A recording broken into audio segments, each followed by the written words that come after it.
On this particular episode, we're going to find out the correlations between testosterone and hair loss, also known as male pattern baldness.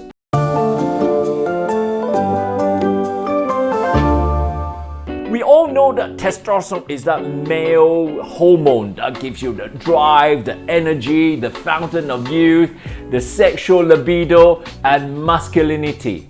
And we also know that person who has high testosterone is also related to male pattern baldness. So if you put these two together, is it fair to say that bald men are more virile? Well, not quite. Let's look into the basis of testosterone. The testosterone itself comes in many forms.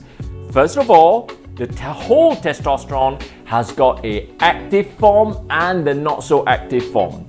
When it's bound to sex hormone binding globulin, then itself is become inactive and only 2% of that remain in circulation as free testosterone.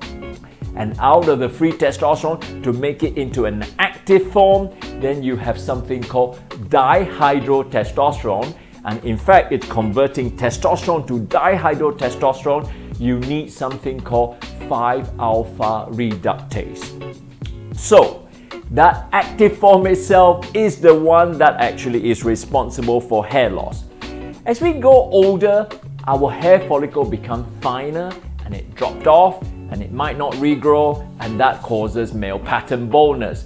For somebody who has got high amount of dihydrotestosterone, then you get that M shape or eventually the U shape, or we call it the vertex pattern baldness. So when you start getting that vertex pattern baldness, then you realize that you are going bald, and that is male pattern baldness.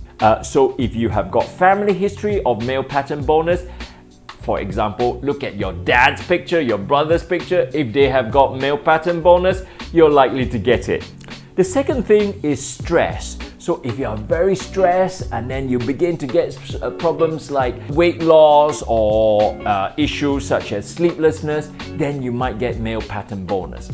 Apart from that, there's also a receptors. There's a AR receptor, which is androgen receptors responsible for the conversions of the activations of the hair follicles and also the activations of testosterone itself. And lastly, your diet. So nutrition also plays a big role in this. So it is difficult to correlate male pattern baldness with someone who's virile or not. In fact, many studies actually didn't show such thing because the different parameters come into play. However, we know certain things. Men with male pattern baldness, i.e. higher amount of dihydrotestosterone, they are more prone to having problem with prostate. The prostate enlargement is likely to occur, and also there is a 1.5 chance of increase in the risk of prostate cancer, and 23% higher chance of getting cardiovascular diseases. In fact, the medication that blocks the enzyme that convert the testosterone to dihydrotestosterone, i.e. 5-alpha reductase inhibitors, is available in the market. And a lot of these is responsible to block the androgen receptors and hence trying to regrow your hair or rejuvenate that hair follicles.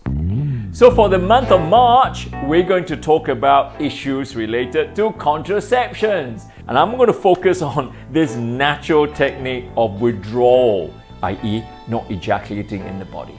So how safe it is for you to prevent pregnancy? If you want to find out, stay tuned for next week's Putting Dr. G on the Spot.